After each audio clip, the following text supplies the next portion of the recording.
A child was standing on a street corner.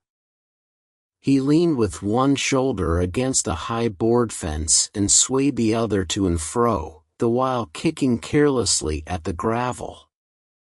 Sunshine beat upon the cobbles, and a lazy summer wind raised yellow dust which trailed in clouds down the avenue. Clattering trucks moved with indistinctness through it. The child stood dreamily gazing. After a time, a little dark brown dog came trotting with an intent air down the sidewalk. A short rope was dragging from his neck. Occasionally he trod upon the end of it and stumbled. He stopped opposite the child, and the two regarded each other. The dog hesitated for a moment, but presently he made some little advances with his tail. The child put out his hand and called him. In an apologetic manner the dog came close, and the two had an interchange of friendly pattings and waggles. The dog became more enthusiastic with each moment of the interview, until with his gleeful caperings he threatened to overturn the child. Whereupon the child lifted his hand and struck the dog a blow upon the head. This thing seemed to overpower and astonish the little dark brown dog, and wounded him to the heart. He sank down in despair at the child's feet. When the blow was repeated, together with an admonition in childish sentences, he turned over upon his back, and held his paws in a peculiar manner. At the same time with his ears and his eyes he offered a small prayer to the child. He looked so comical on his back, and holding his paws peculiarly, that the child was greatly amused and gave him little taps repeatedly, to keep him so. But the little dark brown dog took this chastisement in the most serious way, and no doubt considered that he had committed some grave crime, for he wriggled contritely and showed his repentance in every way that was in his power. He pleaded with the child and petitioned him, and offered more prayers. At last the child grew weary of this amusement and turned toward home. The dog was praying at the time. He lay on his back and turned his eyes upon the retreating form. Presently he struggled to his feet and started after the child. The latter wandered in a perfunctory way toward his home, stopping at times to investigate various matters. During one of these pauses he discovered the little dark brown dog who was following him with the air of a footpad.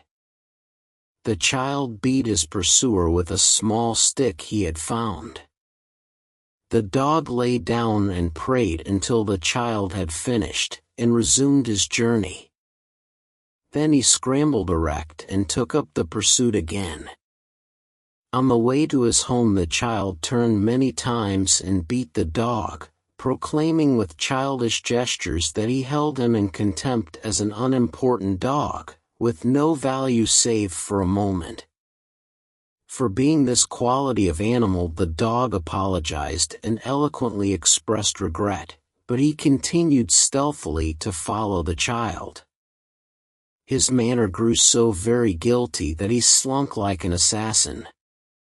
When the child reached his doorstep, the dog was industriously ambling a few yards in the rear. He became so agitated with shame when he again confronted the child that he forgot the dragging rope. He tripped upon it and fell forward. The child sat down on the step and the two had another interview. During it the dog greatly exerted himself to please the child. He performed a few gambols with such abandon that the child suddenly saw him to be a valuable thing. He made a swift, avaricious charge and seized the rope. He dragged his captive into a hall and up many long stairways in a dark tenement. The dog made willing efforts, but he could not hobble very skillfully up the stairs because he was very small and soft, and at last the pace of the engrossed child grew so energetic that the dog became panic-stricken. In his mind he was being dragged toward a grim unknown. His eyes grew wild with the terror of it. He began to wiggle his head frantically and to brace his legs. The child redoubled his exertions. They had a battle on the stairs.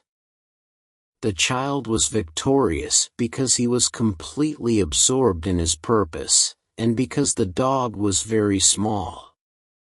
He dragged his acquirement to the door of his home, and finally with triumph across the threshold. No one was in. The child sat down on the floor and made overtures to the dog. These the dog instantly accepted. He beamed with affection upon his new friend. In a short time they were firm and abiding comrades. When the child's family appeared, they made a great row. The dog was examined and commented upon and called names. Scorn was leveled at him from all eyes, so that he became much embarrassed and drooped like a scorched plant. But the child went sturdily to the center of the floor, and, at the top of his voice, championed the dog. It happened that he was roaring protestations, with his arms clasped about the dog's neck, when the father of the family came in from work. The parent demanded to know what the blazes they were making the kid howl for. It was explained in many words that the infernal kid wanted to introduce a disreputable dog into the family. A family council was held. On this depended the dog's fate, but he in no way heeded, being busily engaged in chewing the end of the child's dress. The affair was quickly ended. The father of the family, it appears, was in a particularly savage temper that evening, and when he perceived that it would amaze and anger everybody if such a dog were allowed to remain, he decided that it should be so. The child, crying softly, took his friend off to a retired part of the room to hobnob with him, while the father quelled a fierce rebellion of his wife. So it came to pass that the dog was a member of the household. He and the child were associated together at all times save when the child slept. The child became a guardian and a friend. If the large folk kicked the dog and threw things at him, the child made loud and violent objections. Once when the child had run, protesting loudly, with tears raining down his face and his arms outstretched, to protect his friend, he had been struck in the head with a very large saucepan from the hand of his father, and raged at some seeming lack of courtesy in the dog. Ever after, the family were careful how they threw things at the dog. Moreover, the latter grew very skillful in avoiding missiles and feet. In a small room containing a stove, a table, a bureau and some chairs, he would display strategic ability of a high order, dodging, feinting and scuttling about among the furniture. He could force 3 or 4 people armed with brooms, sticks and handfuls of coal, to use all their ingenuity to get in a blow. And even when they did, it was seldom that they could do him a serious injury or leave any imprint. But when the child was present, these scenes did not occur. It came to be recognized that if the dog was molested, the child would burst into sobs, and as the child, when started, was very riotous and practically unquenchable, the dog had therein a safeguard. However, the child could not always be near. At night, when he was asleep, his dark brown friend would raise from some black corner a wild, wailful cry, a song of infinite lowliness and despair, that would go shuddering and sobbing among the buildings of the block and cause people to swear. At these times the singer would often be chased all over the kitchen and hit with a great variety of articles. Sometimes, too, the child himself used to beat the dog, although it is not known that he ever had what could be truly called a just cause. The dog always accepted these thrashings with an air of admitted guilt. He was too much of a dog to try to look to be a martyr or to plot revenge. He received the blows with deep humility, and furthermore he forgave his friend the moment the child had finished, and was ready to caress the child's hand with his little red tongue. When misfortune came upon the child, and his troubles overwhelmed him, he would often crawl under the table and lay his small distressed head on the dog's back. The dog was ever sympathetic. It is not to be supposed that at such times he took occasion to refer to the unjust beatings his friend, when provoked, had administered to him. He did not achieve any notable degree of intimacy with the other members of the family. He had no confidence in them, and the fear that he would express at their casual approach often exasperated them exceedingly. They used to gain a certain satisfaction in underfeeding him, but finally his friend the child grew to watch the matter with some care, and when he forgot it, the dog was often successful in secret for himself. So the dog prospered. He developed a large bark, which came wondrously from such a small rug of a dog. He ceased to howl persistently at night. Sometimes, indeed, in his sleep, he would utter little yells, as from pain, but that occurred, no doubt, when in his dreams he encountered huge flaming dogs who threatened him direfully. His devotion to the child grew until it was a sublime thing. He wagged at his approach, he sank down in despair at his departure. He could detect the sound of the child's step among all the noises of the neighborhood. It was like a calling voice to him. The scene of their companionship was a kingdom governed by this terrible potentate, the child. But neither criticism nor rebellion ever lived for an instant in the heart of the one subject. Down in the mystic, hidden fields of his little dog soul bloomed flowers of love and fidelity and perfect faith.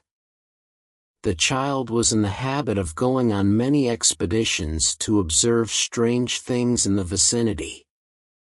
On these occasions his friend usually jogged aimfully along behind. Perhaps, though, he went ahead. This necessitated his turning around every quarter minute to make sure the child was coming. He was filled with a large idea of the importance of these journeys. He would carry himself with such an air. He was proud to be the retainer of so great a monarch. One day, however, the father of the family got quite exceptionally drunk. He came home and held carnival with the cooking utensils, the furniture and his wife. He was in the midst of this recreation when the child, followed by the dark brown dog, entered the room. They were returning from their voyages. The child's practiced eye instantly noted his father's state. He dived under the table, where experience had taught him was a rather safe place. The dog, lacking skill in such matters, was, of course, unaware of the true condition of affairs. He looked with interested eyes at his friend's sudden dive. He interpreted it to mean, joyous gambol. He started to patter across the floor to join him. He was the picture of a little dark brown dog en route to a friend. The head of the family saw him at this moment. He gave a huge howl of joy, and knocked the dog down with a heavy coffee pot. The dog, yelling in supreme astonishment and fear, writhed to his feet and ran for cover. The man kicked out with a ponderous foot. It caused the dog to swerve as if caught in a tide. A second blow of the coffee pot laid him upon the floor. Here the child, uttering loud cries, came valiantly forth like a knight. The father of the family paid no attention to these calls of the child, but advanced with glee upon the dog. Upon being knocked down twice in swift succession, the latter apparently gave up all hope of escape. He rolled over on his back and held his paws in a peculiar manner. At the same time with his eyes and his ears he offered up a small prayer. But the father was in a mood for having fun, and it occurred to him that it would be a fine thing to throw the dog out of the window. So he reached down and grabbing the animal by a leg, lifted him, squirming, up. He swung him 2 or 3 times hilariously about his head, and then flung him with great accuracy through the window. The soaring dog created a surprise in the block. A woman watering plants in an opposite window gave an involuntary shout and dropped a flower pot. A man in another window leaned perilously out to watch the flight of the dog. A woman, who had been hanging out clothes in a yard, began to caper wildly. Her mouth was filled with clothespins, but her arms gave vent to a sort of exclamation. In appearance she was like a gagged prisoner. Children ran whooping. The dark brown body crashed in a heap on the roof of a shed 5 stories below. From thence it rolled to the pavement of an alleyway. The child in the room far above burst into a long, dirge-like cry, and toddled hastily out of the room. It took him a long time to reach the alley, because his size compelled him to go downstairs backward, 1 step at a time, and holding with both hands to the step above. When they came for him later, they found him seated by the body of his dark brown friend.